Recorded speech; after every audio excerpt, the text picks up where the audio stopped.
하루하루 이렇게 급변하고 있는 세상 가운데 우리가 살아가고 있습니다. 별로 이렇게 우리가 이런 상황들이 처해질 때 놀랄 필요 없고 조금은 의연하고 담대하게 조치해야 될 그런 필요가 있는 것은 우리가 하나님의 말씀을 아는 사람들이고 또 하나님께서 하신 일을 우리가 아멘으로 믿는 것처럼 주님이 하실 일, 앞으로 우리의 삶 가운데 다시 오실 그 주님의 날이 가까우면 가까울수록 우리의 삶이 결코 평안하지 않은, 평탄하지 않은, 외적으로는 그렇죠. 내적으로는 우리 주님 계시기에 우리가 평강을 누릴 수 있지만 외적으로는 늘 불안하고 늘 초조하고 늘 변하는 그런 시대를 맞이하게 될 것이기 때문에 어쩌면 우리 주님 오실 날이 가까우고 있구나 그렇게 여기시면 오히려 우리에게 큰 기쁨이 있을 줄 믿습니다.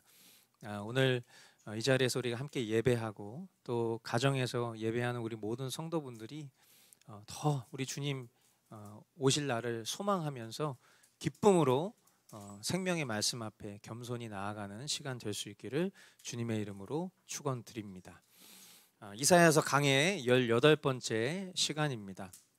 만민의 깃발이라는 그런 제목의 말씀 가지고 이사야 11장 전체의 말씀으로 하나님 말씀 나누도록 하겠습니다.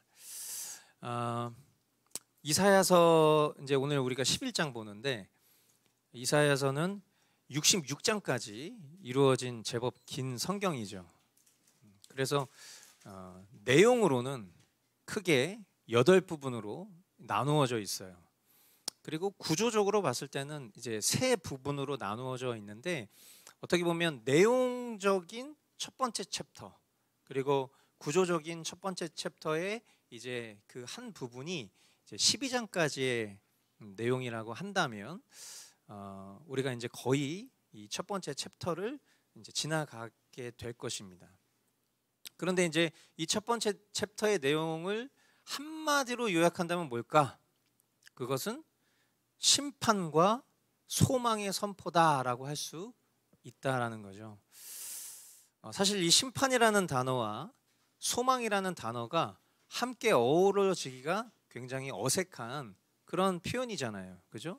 뭔가 심판과 패망 이런 게 잘 어울리고 그리고 기쁨과 소망 이런 것들이 잘 어울리는데 우리가 봐왔었던 이 전반부의 내용은 우리가 마치 찬물 들어갔다가 뜨거운 물 들어갔다가 막 그랬던 것처럼 마치 하나님의 엄중한 심판의 메시지가 선포되고 그러나 그것이 영속적인 심판이 아니라 하나님의 백성을 향해서는 하나님께서 반드시 그들을 구원하실 거라는 이런 약속의 소망이 이렇게 교차되고 있는 그런 내용들을 우리가 맞이했었던 것이죠. 여러분 기억하시겠지만 1장에서 이사야 선지자가 맹렬한 비난 그 이스라엘을 향한 심판의 메시지로 시작했었던 것을 기억하실 것입니다. 그리고 계속해서 이스라엘의 범죄를 지적해 왔고요. 또 이제 최근에 우리가 9장에 넘어오면서 메시아에 대한 그런 하나님의 약속과 소망에 관한 그런 이야기가 시작됐습니다.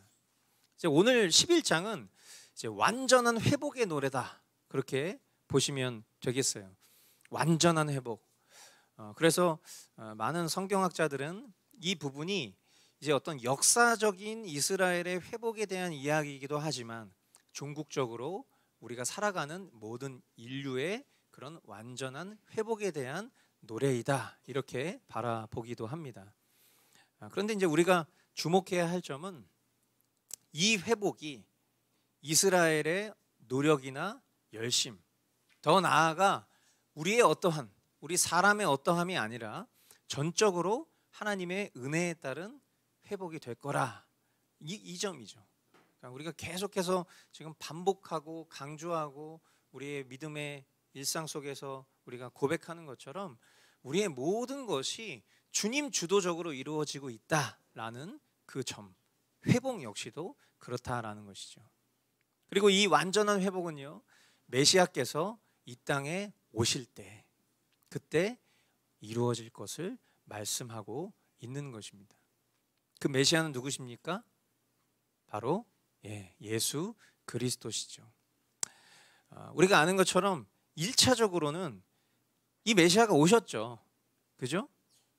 처음 성육신 하셔서 초림하신 그 예수 그리스도. 그러므로 역사적인 관점에서 볼 때 지금 이사야서가 쓰여지고 있는 이 시점에서의 그 메시아를 향한 소망은 부분적으로 이미 성취되었다. 그렇게 볼 수 있겠죠. 그러나 이제 다시 오실 메시아의 날, 우리가 소망하고 기대하는 그 예수님께서 다시 오시는 그날이 되면 모든 것이 성취되고 완성될 거라는 거예요. 이러한 구약의 메시아 사상을 우리가 좀 이해하고 주목하면서 말씀을 본다면 말씀의 선포와 또 메시아의 초림과 재림 사이의 내용을 우리가 이해하는 데 충분히 도움이 되리라 생각합니다. 그러니까 뭐 간단히 말씀드리면 우리가 이 이사야서를 볼 때 도대체 이거 뭔 얘기야, 너무 자꾸 똑같은 얘기가 반복되고 있는 것 같고, 이런 관점으로 보기보단 이 시대에서는 아직 예수 그리스도 메시아가 오시지 않았기 때문에 어떤 그런 시대상을 반영하고 있는 것과 동시에 오늘 살아가고 있는 우리는 이 부분적으로 성취된 이 계시와 이제 완전한 성취의 그 계시 사이에 우리가 이 본문을 그런 주님의 다시 오심의 관점으로 바라볼 수 있어야 되겠구나, 그렇게 이해해야 된다라는 것입니다. 자, 이제 그렇게 우리가 한번 주목하면서 1절 말씀 우리 같이 한 목소리로 읽어보도록 하겠습니다. 시작. 이새의 줄기에서 한 싹이 나며 그 뿌리에서 한 가지가 자라서 열매를 맺는다. 아멘. 이 말씀은 메시아께서 다윗의 자손으로 오실 것을 예언한 말씀입니다. 그런데 놀라운 것은 이 말씀을 자세히 들여다보면 메시아가 이새의 줄기에서 난다라고 하면서 동시에 이새의 뿌리에서 자란다, 그렇게 말하기도 한다는 거예요. 자, 후손이면서 조상이라고 표현하고 있는 거예요. 그러니까 이럴 수가 있습니까? 그러니까 상식적으로는 불가능한 일이죠. 어떻게 한 인물이 후손이 될 수도 있으면서 뿌리가 될 수도 있냐, 조상이 될 수 있냐, 이것은 상식적으로는 이해가 될 수 없는 것이죠. 그러나 이것은 누구를 말씀하고 있는 거죠? 메시아, 바로 그리스도께서 그렇다라는 거예요. 그러므로 이 예언을 이제 우리가 배웠던 어떤 그런 교리적 관점으로 바라보면 이것이 메시아의 인성 그리고 신성을 나타내는 말씀이구나, 그렇게 우리가 이해해 볼 수 있겠죠. 만물의 근원이신 하나님 예수 그리스도께서 완전한 인간의 모습으로 이 세상에 오셔서 위대한 구원의 언약을 이루셨다라는 것입니다. 할렐루야. 주님의 영이 그에게 내려오신다. 지혜와 총명의 영, 모략과 권능의 영, 지식과 주님을 경외하게 하는 영이 그에게 내려오시니 그는 주님을 경외하는 것을 즐거움으로 삼는다. 그는 눈에 보이는 대로만 재판하지 않으며 귀에 들리는 대로만 판결하지 않는다. 가난한 사람들을 공의로 재판하고 세상에서 억눌린 사람들을 바르게 논죄한다. 그가 하는 말은 몽둥이가 되어 잔인한 자를 치고 그가 내리는 선고는 사악한 자를 사형에 처한다. 그는 정의로 허리를 동여매고 성실로 그의 몸에 띠를 삼는다. 아멘. 구약 성경에서 주님의 영, 이것은 성도들로 하여금 하나님의 사역을 감당할 수 있게 하시려고 강력하게 임하셨음을 우리는 성경을 통해서 확인할 수 있습니다. 그 영이 메시아에게 내려오신다 이렇게 표현했을 때 이것은 실상 삼위일체, 한 본체가 되시는 그 하나님의 신성과 또 인간의 몸으로 오실 그 주님의 인성을 표현하는 그런 묘사적 표현이라고 볼 수 있겠죠. 메시아는요, 어떤 분인가 이렇게 묘사를 하고 있는 내용들을 보면 지혜와 총명이 완전하시다. 모략과 권능 그 자체이시다. 또 지식이시다. 그리고 여호와 하나님, 그 하나님을 기쁨으로 경외하는 분이시다, 또는 기쁨으로 경외할 수 있도록 인도하시는 분이시다, 이렇게 묘사하고 있어요.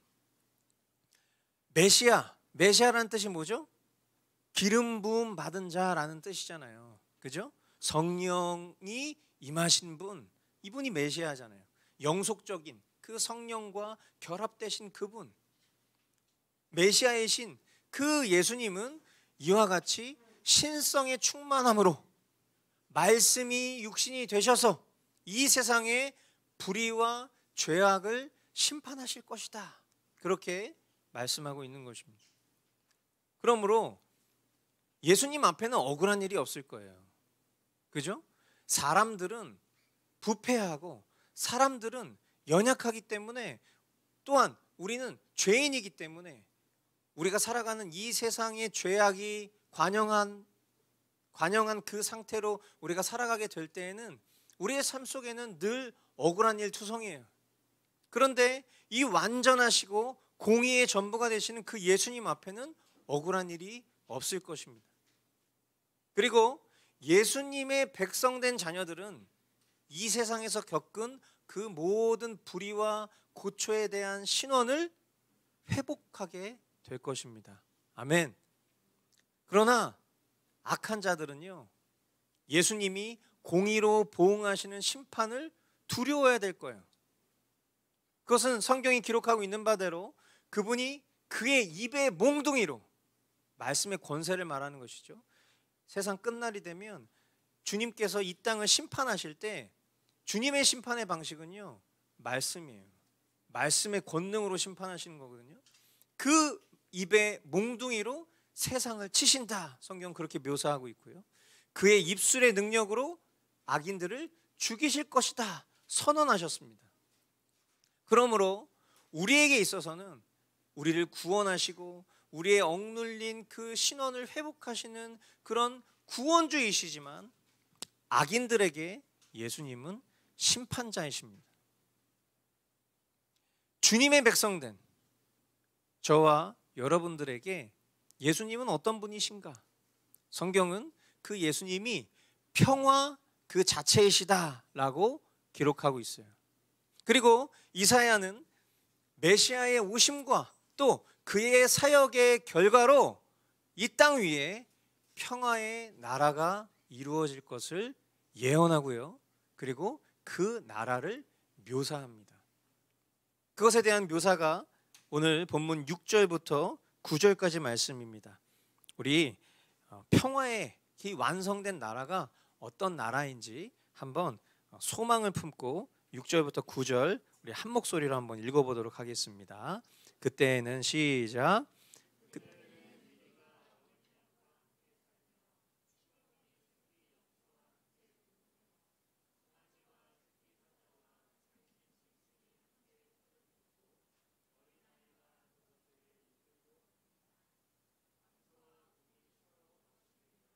그것들의 새끼가 함께 눕고 사자가 소처럼 풀을 먹는다. 젖 먹는 아이가 독사의 구멍 곁에서 장난하고 젖된 아이가 살무사의 굴에 손을 넣는다. 나의 거룩한 산 모든 곳에서 서로 해치거나 파괴하는 일이 없다. 물이 바다를 채우듯 주님을 아는 지식이 땅에 가득하기 때문이다. 아멘. 자, 메시아의 오심. 여기서 오심이라는 것은 재림이겠죠. 다시 오실 그 메시아의 날에 이루어질 새로운 나라의 특징은 한마디로 평화의 나라입니다. 거기에는요, 악한 짐승들이 없을 것입니다. 또 모든 짐승들은 성질이 온순해질 것이에요. 그러므로 그때는 세상의 상함과 해됨이 더 이상 없을 것이고요. 그 이유가 뭐냐라고 성경은 기록하고 있냐면, 세상에 주님을 아는 지식과 경외함이 충만할 것이기 때문이다, 이렇게 얘기를 하고 있어요. 이 말은 다른 말로 얘기하면 지금 우리가 살아가고 있는 이 세상이 불안하고 초조하고 두렵고 절망적인 이유는 세상에 주님을 아는 지식과 경외함이 없기 때문이겠죠.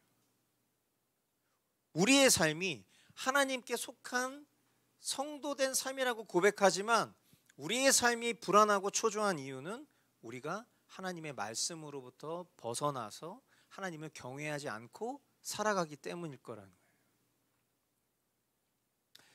거예요. 이사야 65장에 보면은요, 이와 굉장히 비슷한 내용이 나옵니다. 이사야 65장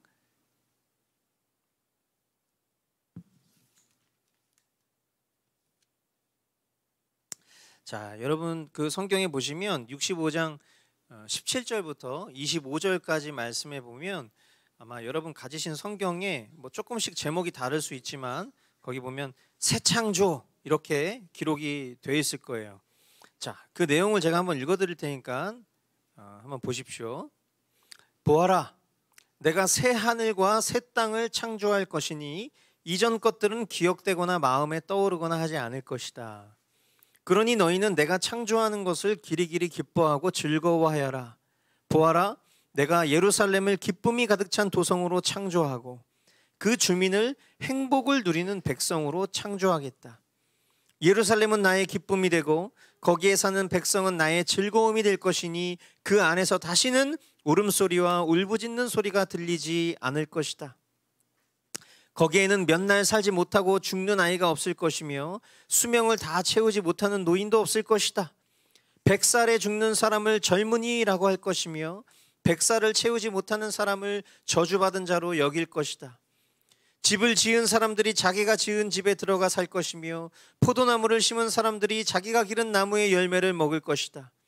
자기가 지은 집에 다른 사람이 들어가 살지 않을 것이며 자기가 심은 것을 다른 사람이 먹지 않을 것이다. 나의 백성은 나무처럼 오래 살겠고 그들이 수고하여 번 것을 오래오래 누릴 것이다. 그들이 헛되이 수고하지 않으며 그들이 낳은 자식은 재난을 당하지 않을 것이다. 그들은 주님께 복받은 자손이며 그들의 자손도 그들과 같이 복을 받을 것이다. 그들이 부르기 전에 내가 응답하며 그들이 말을 마치기도 전에 내가 들어주겠다. 이리와 어린 양이 함께 풀을 먹으며 사자가 소처럼 여물을 먹으며 뱀이 흙을 먹이로 삼을 것이다. 나의 거룩한 산에서는 서로 해치거나 상하게 하는 일이 전혀 없을 것이다. 주님의 말씀이시다. 아멘. 자, 이 말씀이 이제 문자적인 의미라면 이 말씀은 이제 영원한 새하늘과 새 땅, 즉 천국에 대한 말씀이 아니라 천년 왕국에 대한 묘사적 말씀으로 우리가 이해해야 되는 말씀이에요. 그런데 만약에 비유적, 영적인 의미라면 이것은 이미 신약 시대, 지금 우리가 살아가고 있는 이 시대 가운데 이루어지고 있고 또 장차 천국에서 완성될 것이다. 그렇게 해석할 수 있을 거예요. 그러니까 우리가 종말론에 있어서 가장 중요한 천년 왕국에 대한 그 개념을 우리가 신학적으로 분류할 때 우리 개혁주의 신학 안에서는 두 가지의 관점에서 공존한 의미를 보고 있어요. 하나는 역사적 전천년설, 그리고 또 하나는 무천년설. 요즘 우리가 살아가고 있는 이 시대 속에서는 무천년설 입장의 관점을 조금 더 우위에 두고 있는 것처럼 보입니다. 근데 이제 여기서 이 내용이 이제 제목에 나와 있는 것처럼 새 창조, 그리고 내가 새 하늘과 새 땅 이렇게 표현했으니까 요한계시록 맨 마지막에 등장하는 천년왕국 이후에 펼쳐질 백보자 심판 이후에 펼쳐질 새 하늘과 새 땅, 즉 완전한 하나님 나라구나, 우리가 그렇게 볼 수 있는데, 여러분들이 성경을 보시면서 느끼겠지만 여기에 보면 20절 말씀에 보면은 100살에 죽는 사람을 젊은이라고 할 것이며 100살을 채우지 못하는 사람을 저주받은 자로 여길 것이다. 그러니까 지금 보면은 죽음이 있어요. 그죠? 그래서 100살에 죽으면 우리는 오래 살았다라고 말하지만 이 천년 왕국에서는 100살에 죽는 사람은 젊은이야. 100살을 채우지 못하고 죽었어요. 젊은 사람이 죽은 거죠. 그러니까 굉장히 안타깝다라고 생각할 거라는 거예요. 그러니까 만약에 이것을 어떤 영적인 의미, 비유적 의미로 보면 천국에서 이런 일이 있을 수 있나? 이런 이제 해석의 충돌이 생기는 거죠. 그러다 보니까 이제 역사적 전천년설, 세대주의 전천년설하고 다른 것입니다. 역사적 전천년설 관점에서 봤을 때 보다 더 이런 본문들을 이해하기가 조금 편하게 되는 것이죠. 분명한 건 뭐냐면 지금 우리가 살고 있는 이 땅에서 겪을 수 없는 그런 영속적인 평화가 메시아이신 예수 그리스도의 다시 오심을 통해 이루어질 것이라는 점이에요. 아멘. 여러분이 이 말씀을 보시면서 아마 오랫동안 신앙생활 하신 분들은 이 말씀에 대한 뭐 찬양도 떠오르시고 또 어렸을 때 뭐 주일학교에서 이렇게 성경 공부하면서 만났던 어떤 그런 천국에 대한 묘사 이런 것들도 많이 떠오르실 거예요. 이제 어른이 되신 그리고 이제 장년, 중년으로 넘어가시는 우리 성도분들은 어쩌면 이 말씀을 보시면 너무 동화책 같아서 우리가 앞으로 맞이하게 될 그 천국에 대한 소망이 뭐 이와 같다면 뭐 감사한 일인데 별로 크게 관심이 없고 그런 마음이 혹시 있으실지 모르겠어요. 참된 신자에게 그리스도의 다시 오신 만큼 가장 절실하고 절박하고 소원이 있을까? 여러분 어떠십니까? 저와 여러분들이 이 땅을 살아가면서 많은 소망을 품고 살아가죠. 많은 소원을 품고 살아간단 말이에요. 그런데 그 모든 소망과 소원 위에 우리의 가장 큰 소원, 그것이 정말 우리 주님 다시 오시는 것이 되어야 할 것입니다. 주님이 다시 오시는 것은 우리에게 있어서는 적어도 재앙과 두려움이 아닌 그 무엇보다 간절히 바라고 소망하는 날이 될 것입니다. 아멘. 그래서 우리는 참된 성도들은 이렇게 고백하는 것이죠. 마라나타. 제가 여러분들에게 여러 번 설명드렸지만 마란 아타 이게 무슨 뜻이에요? 지금 우리와 함께 계시는 하나님. 마라나타 이게 뭐예요? 다시 오실 주님. 이 고백이라고 그랬잖아요. 그러니까 저와 여러분들은 이미와 아직과 already not yet.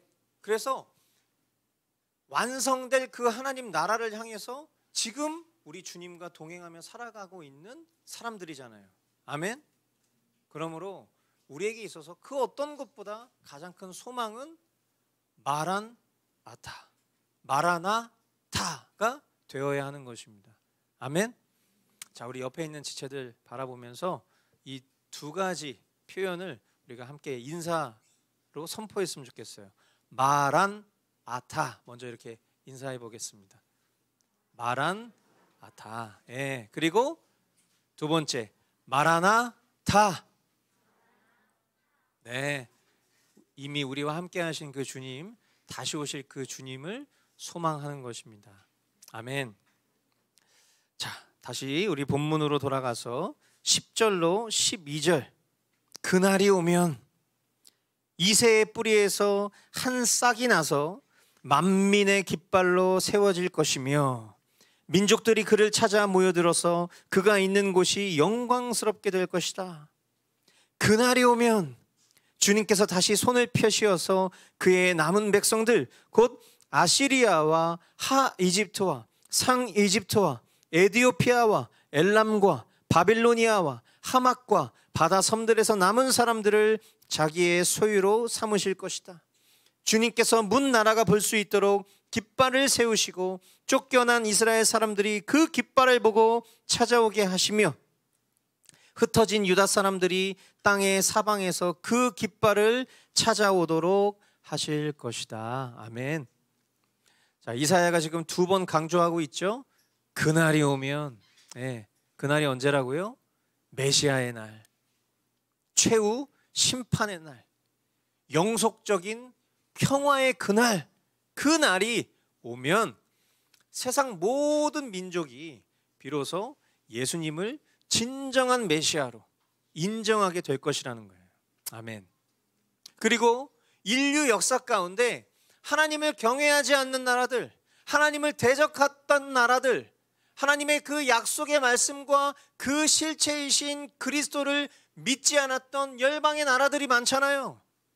그런데 하나님은 그런 나라들 속에도 하나님의 은혜의 경륜으로 남겨두었던 남은 사람들을 주님은 두셨죠. 그루터기 같은 사람들을 두셨다고요. 여러분, 전 국민이 무슬림인 나라들, 그런 나라들에도 집계에 포함되지 않는 하나님의 신실한 예수가 그리스도라고, 예수님이 주님이시라고 고백하는 남겨진 사람들이 있단 말이에요. 그런 사람들을, 하나님의 그 소유된 백성들을 하나님께서 외면하지 않고 반드시 마지막 때에 구원하실 거라는 것을 지금 이 예언적 선포로 말씀하고 계신 거예요.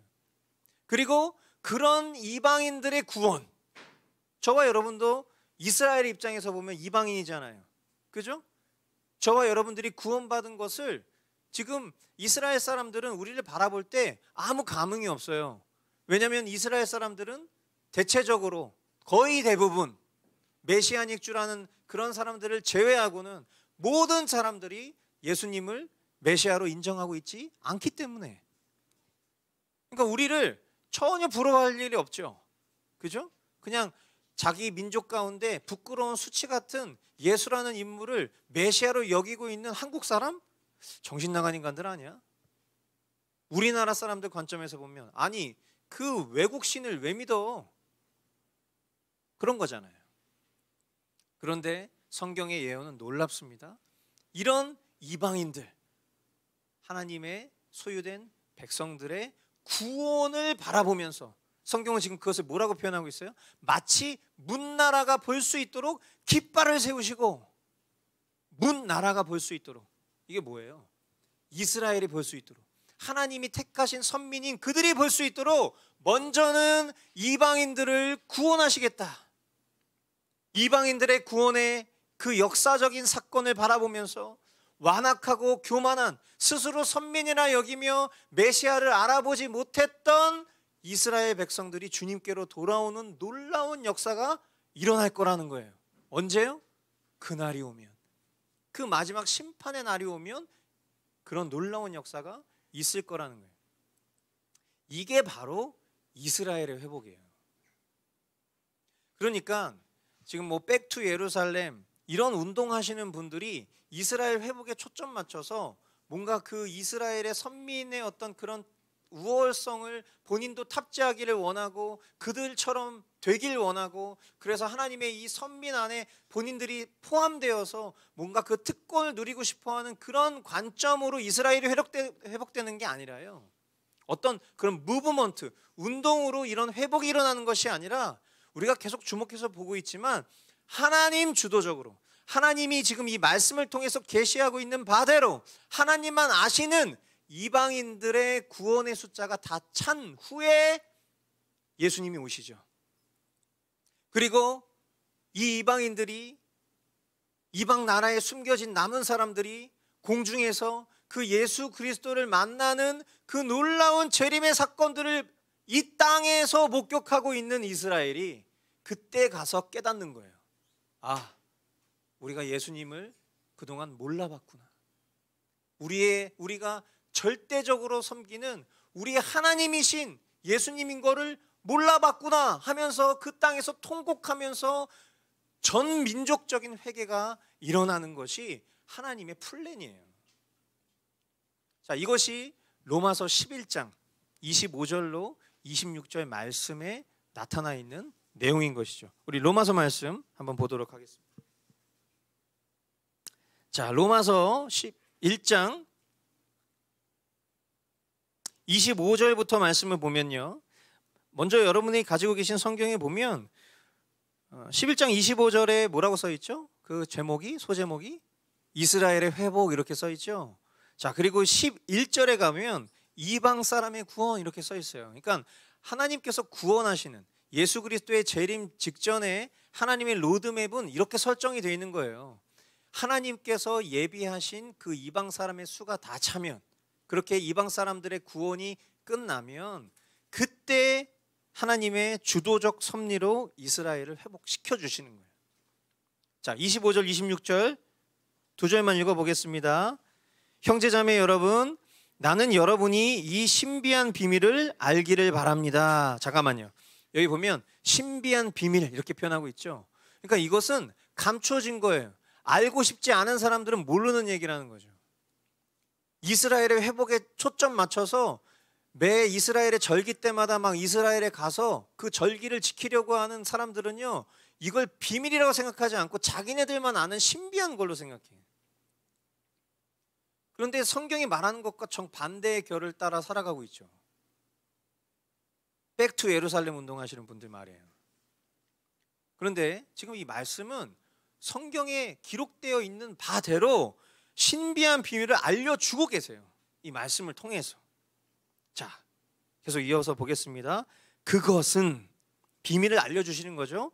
여러분이 스스로 현명하다고 생각하는 일이 없게 하려는 거라는 거예요. 우리만 아는 거야. 이 메시아닉 주의 관점에서 이 특별하게 이 하나님의 말씀을 풀 수 있는 사람들, 이스라엘의 회복의 비밀을 하나님께서 계시하신 사람들만 아는 거야. 이게 아니라는 거예요. 이미 이 말씀에 기록이 되어 있는 거죠. 스스로 현명하다고 생각하는 일이 없게 하려고 이미 다 알려주신다는 거예요. 그 비밀은 이러합니다. 이방 사람의 수가 다 찰 때까지 이스라엘 사람들 가운데서 일부가 완고해진 대로 있으리라는 것과 온 이스라엘이 구원을 받게 되리라는 것입니다. 그것은 성경에 이렇게 기록되어 있는 바와 같습니다. 구원하시는 분이 시온에서 오실 것이니 야곱에게서 경건하지 못함을 제거하실 것이다. 아멘.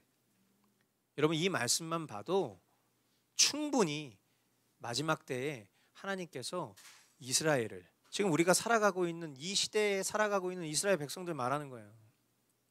그 사람들 구원하실 거라는 거예요. 어떻게? 이방 사람의 수가 다 차면. 그 전에는 이들은 완고해서요, 예수가 그리스도십니다, 예수가 주님이십니다, 절대 믿으려 하지 않죠. 절대. 오죽하면 이스라엘 가보신 분들은 아시겠지만 이스라엘은 사거리가 없어요. 왜 그렇죠? 그게 십자가니까. 십자가가 민족적 수치니까. 그러니까 다 그걸 교차로로 만들어 놓는 게, 그 정도로 예수님을 혐오하고 예수님 믿는다고 그러면 돌로 쳐 죽여도 아무 상관없는 거예요. 그 정도로 예수님이 그리스도이신 걸, 주이신 걸 부정하지만 그들의 그 완악함이 어떻게 해소된다고요? 하나님 주도적으로. 하나님께서 택하신 이방인의 숫자가 차면 이 놀라운 일이 일어난다는 거예요. 그러면 우리가 집중해야 될 일이 뭘까요? 이방인인 저와 여러분들이 복음을 듣고 구원을 받은 것처럼 우리 역시도 우리 주변에 있는 우리와 같은 성정에 은혜를 입어야 될 사람들에게 우리가 복음을 전하는 게 우리가 해야 될 일이지, 여기서 집 팔고 땅 팔고 막 이스라엘 가가지고 예수님 감람산으로 오신다고 막 감람산에 땅 사려고 하고 막 그러면 안 된다는 거예요. 혈통상 난 한국 사람인데 내가 누구에게서 왔습니까? 결국에는 아담과 하와의 후손 아닙니까? 결국 히브리 민족 아닙니까? 그러니까 우리도 히브리 민족처럼 율법 지켜야 되는 겁니다. 이런 식의 주장을 펼치는 건 너무 세월을 낭비하는 일인 거예요. 잘못된 신앙과 신학에 빠졌을 때 이와 같은 오류가 생길 수 있다는 것을 우리가 여러 번 강조했는데, 다시 한번 여러분들에게 말씀드리지만, 지금 우리가 보고 있는 이 말씀대로 우리가 집중해야 될 일은 우리가 살아가고 있는 이 자리에서, 여러분이 거하고 있는 그 자리에서 복음의 증인으로 살아가는 거예요. 그리고 우리가 자녀를 출산하는 일도 주님의 선교 완성에 기여하는 일이죠.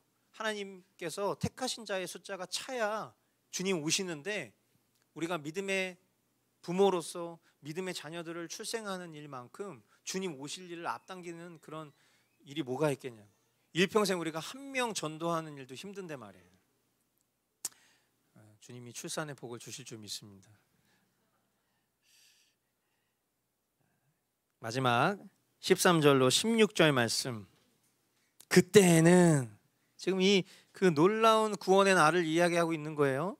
그때에는 에브라임의 증오가 사라지고 유다의 적개심이 없어질 것이니 에브라임이 유다를 증오하지 않고 유다도 에브라임에게 적개심을 품지 않을 것이다.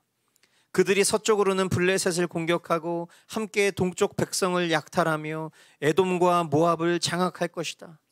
암몬 사람들도 굴복시킬 것이다. 주님께서 이집트 바다에 큰 물 구비를 말리시고 뜨거운 바람을 일으키셔서 유프라테스 강 물을 말리실 것이다.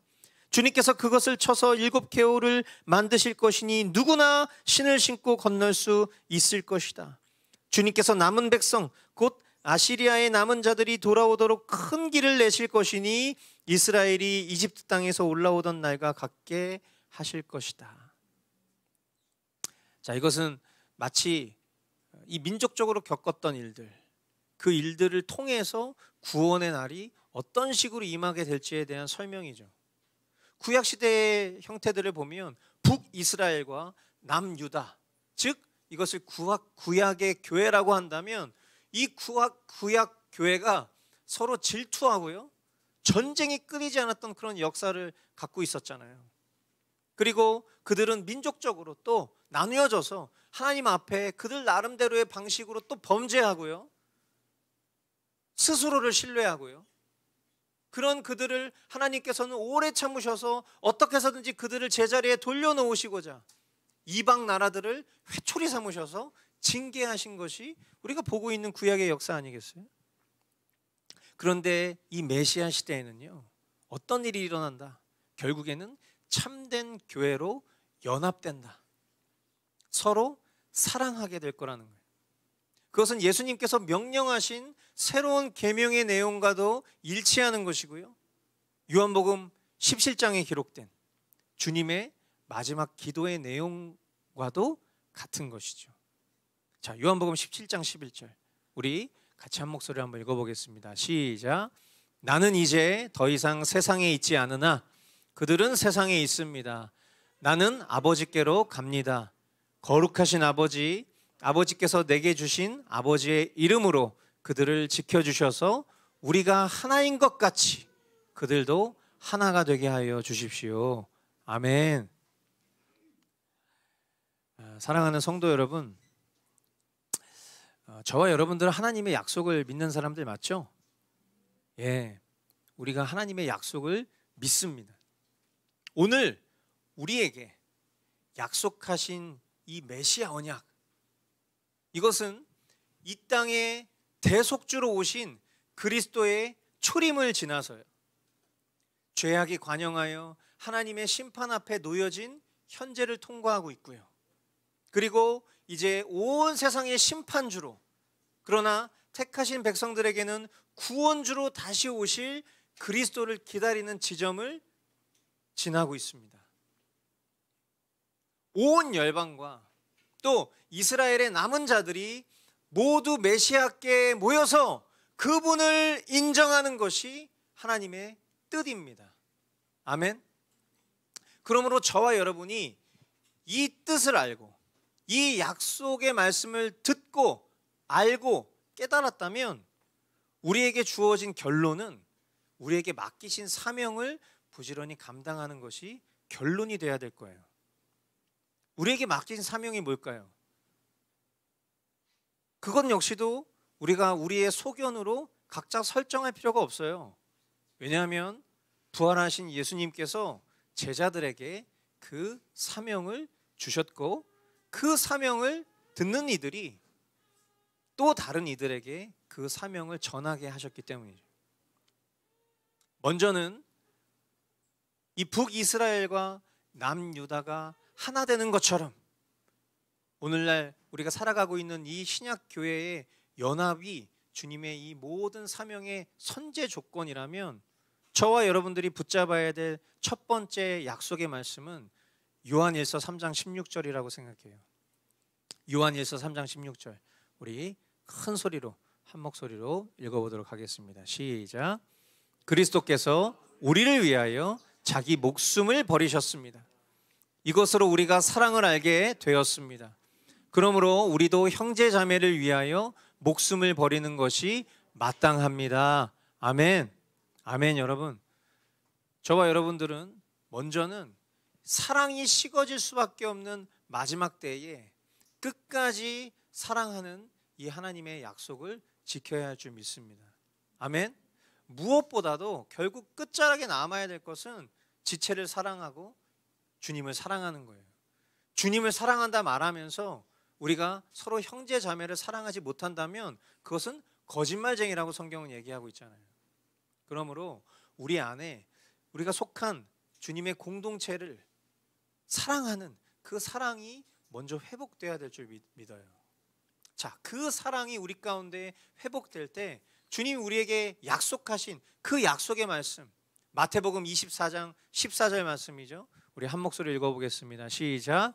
이 하늘나라의 복음이 온 세상에 전파되어서 모든 민족에게 증언될 것이다. 그때야 끝이 올 것이다. 아멘. 말씀은 말씀으로 해석하는 거죠. 우리가 오늘 여러 말씀들을 봤지만 이사야서 말씀 본문도 보고 65장 말씀도 보고 로마서 11장 말씀도 보고 이 모든 것들을 생각해 보면 지금 우리에게 주어진 미션, 그게 뭡니까? 모든 민족에게 복음을 전하는 거예요. 그런데 그 모든 민족이라 했을 때 저와 여러분들이 속한 삶이라는 것은 제한적이란 말이에요. 그러므로 우리에게 땅끝은 어디입니까? 우리에게 땅끝은 우리가 살고 있는 지금 이 자리예요. 그래서 어떤 분들은 우스갯소리로 지구가 둥그니까 땅끝 여기 아니냐, 여기 한 바퀴 도니까 여기 아니냐, 막 이런 식으로 설명하시는 분들도 있는데 뭐 저는 나름 일리 있는 말이라고 생각합니다. 어떤 면에서 보면 지금 우리가 살고 있는 것이 우리가 복음을 전하는 곳이고 우리가 땅끝까지 복음을 전해야 되는 그 지점인 것이죠. 그러므로 여러분, 우리 교회의 공동체에게 하나님이 주신 비전 스테이트먼트처럼 십자가 복음에 증인된 제자로 그렇게 살아가는 삶은 그냥 허울뿐인 캐치프레이즈가 아니라 정말 우리가 우리의 삶으로 전부로 여겨야 될 미션이라는 것을 꼭 기억해 주시길 바라요. 자, 마지막 말씀입니다. 마태복음 28장 19절로 20절 힘차게 읽겠습니다. 시작. 그러므로 너희는 가서 모든 민족을 제자로 삼아서 아버지와 아들과 성령의 이름으로 세례를 주고 내가 너희에게 명령한 모든 것을 그들에게 가르쳐 지키게 하여라. 보아라, 내가 세상 끝날까지 항상 너희와 함께 있을 것이다. 아멘. 지금 우리의 심령 가운데 성령으로 함께 하시는 그 주님과 동행한다면 능치 못할 일이 없습니다. 아멘이시죠?